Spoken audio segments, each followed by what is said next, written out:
La Segunda República de Venezuela es el nombre que recibe el periodo histórico de Venezuela que inicia con la liberación de la ciudad de Cumaná, el 3 de agosto de 1813 por parte de las fuerzas de Santiago Mariño y finaliza con la derrota patriota en la Quinta Batalla de Maturín del 11 de diciembre de 1814.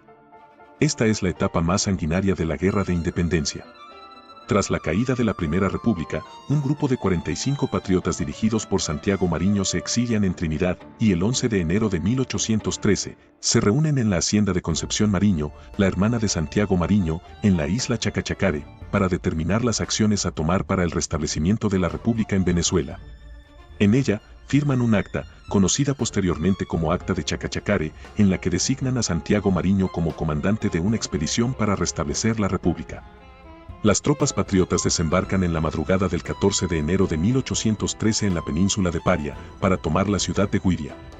Con solo 5 mosquetes y 45 soldados, logran tomar efectivamente la ciudad al día siguiente, el 15 de enero, poniendo en fuga al comandante realista Juan Gabazo.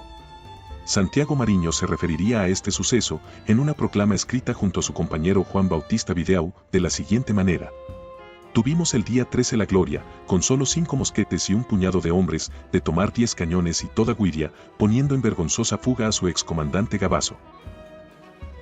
De allí, partió José Francisco Bermúdez, segundo al mando después de Mariño, en dirección a Cumaná, tomando Irapa en el camino el 15 de ese mes, y posteriormente, su hermano José Bernardo dirigió una columna hacia el sur, tomando Maturín el 2 de febrero. Tras conocer los sucesos de Oriente, Monteverde zarpa de La Guaira con unos 550 hombres hacia Oriente. El 25 de mayo intenta tomar Maturín, pero es derrotado por Manuel Piar en la batalla del Alto de los Godos. Monteverde encarga las operaciones en Oriente al brigadier Juan Manuel Cajigal y se dirige hacia Caracas vía Barcelona para intentar detener el avance de la invasión de Bolívar al occidente del país. El 3 de agosto Mariño entra a Cumaná y el 18 a Barcelona. Mientras, en el occidente del país se estaba tramando una ofensiva importante. Bolívar regresó tras el exilio con determinación para liderar la lucha por la independencia y proclamar la Segunda República. Tras la pérdida de la Primera República, Simón Bolívar, José Félix Rivas, entre otros se refugiaron en la cercana Nueva Granada y poco después fueron inscritos en los ejércitos neogranadinos. Bolívar entonces combatió para dicho ejército, logrando liberar el río Magdalena y llegando hasta Ocaña, ciudad que también tomó. Con ello se habían abierto las comunicaciones con Venezuela, alentando a Bolívar y a muchos de los venezolanos, quienes deseaban invadir por el occidente. Al enterarse del alzamiento, Monteverde movilizó sus fuerzas hacia la frontera con Nueva Granada, pues planeaba invadir el virreinato y someter a los rebeldes. Alarmados, el Congreso de Tunja y el Estado Libre de Cundinamarca decidieron apoyar a los oficiales venezolanos en su expedición contra Monteverde, proporcionando a Bolívar armas, dinero, tropas y oficiales granadinos. Con el ejército ya organizado, y con Bolívar como jefe, se dividió en 2 tropas, comandadas por los coroneles José Félix Rivas y Manuel Atanasio Girardot, quienes partieron el 16 de febrero hacia Cúcuta, llevándose a cabo el 28 del mismo mes lo que hoy en día conocemos como Batalla de Cúcuta, con la cual se le dio la independencia a esta ciudad. Tras esto, y con el apoyo del gobierno de las Provincias Unidas de la Nueva Granada, Bolívar inicia su avance hacia Venezuela el 14 de mayo de 1813 y con ello, el comienzo de la campaña Admirable. La expedición constaba de 2 divisiones, a la vanguardia el coronel Atanasio Girardot y en la retaguardia el coronel José Félix Rivas. Bolívar entra con sus tropas a la Grita y se enfrenta a una fuerza española que puso poca resistencia. Anastasio Girardot, entre el 17 y 18 de junio de 1813, logra una importante victoria en la batalla de Agua de Obispo. Bolívar, quien va aumentando su prestigio y sus tropas, marchó a Trujillo, llegando el 14 de junio. Y el día siguiente, el 15 de junio de 1813, a las 3 de la mañana firma el decreto de guerra a muerte, donde no ofrece cuartel a ningún español, canario o venezolano que apoye a los realistas. A partir de aquí, comienza la etapa más sanguinaria de la independencia de Venezuela. La importancia del decreto de guerra a muerte se reflejó en la radicalización del conflicto y en la determinación de los patriotas por alcanzar la victoria y lograr la independencia. El 2 de julio de 1813, el ejército patriota obtiene un resonante triunfo en la batalla de Niquitao, dirigida por José Félix Rivas, el general Rafael Urdaneta y Vicente Campo Elías.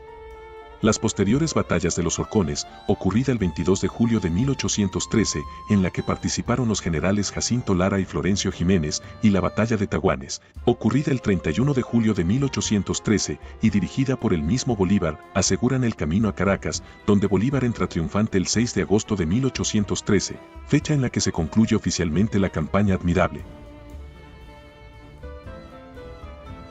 Hay que destacar que, a pesar de que el 23 de mayo de 1813 los territorios de Mérida habían proclamado por primera vez como libertador al general Simón Bolívar, no será sino hasta el 14 de octubre de 1813, cuando el presidente de Venezuela, el señor Cristóbal Mendoza, le confiere el título de libertador y capitán general de los ejércitos.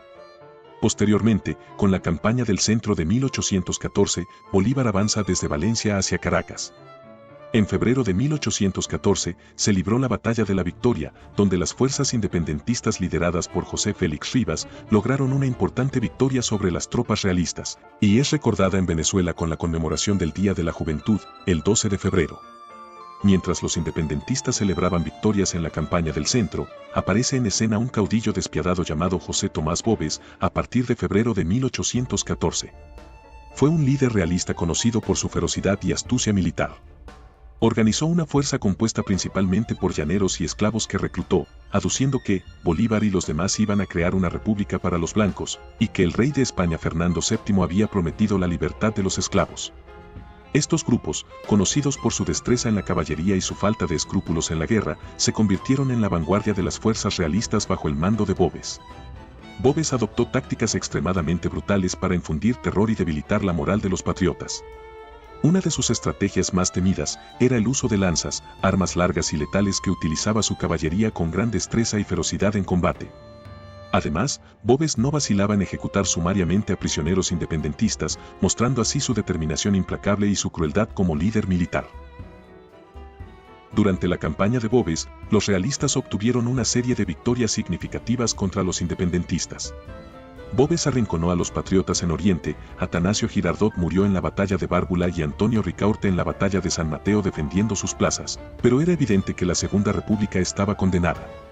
La batalla de la Puerta, el 15 de junio de 1814, se destacó como uno de los momentos más decisivos. En esta batalla, Boves demostró su habilidad táctica al derrotar a las fuerzas independentistas, infligiendo una derrota devastadora, que marcó un revés importante para la causa de la independencia en ese momento. Tras esta derrota, era inminente la entrada de las tropas realistas a Caracas, por lo que todos los ciudadanos que podían caminar, tomaron lo que podían llevar y emigraron rumbo a Barcelona llevados por Bolívar. La marcha de mujeres, ancianos y niños fue muy penosa, y no fue peor que el destino de los que se quedaron esperando clemencia de Boves, los cuales fueron ejecutados en masa, los unos por colaborar con los rebeldes, y los otros por permitir que Caracas cayera en sus manos. A este hecho se le conoce como la emigración a Oriente. Boves murió en la batalla de Úrica, el 5 de diciembre de 1814, la cual fue, de todos modos, una victoria para los realistas.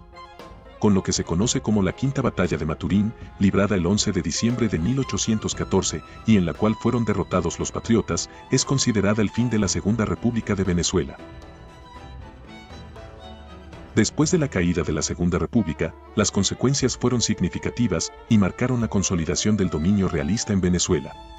Aumentó la represión contra los independentistas y los líderes patriotas se vieron obligados a exiliarse, y en el caso de Bolívar se exilia en el Caribe.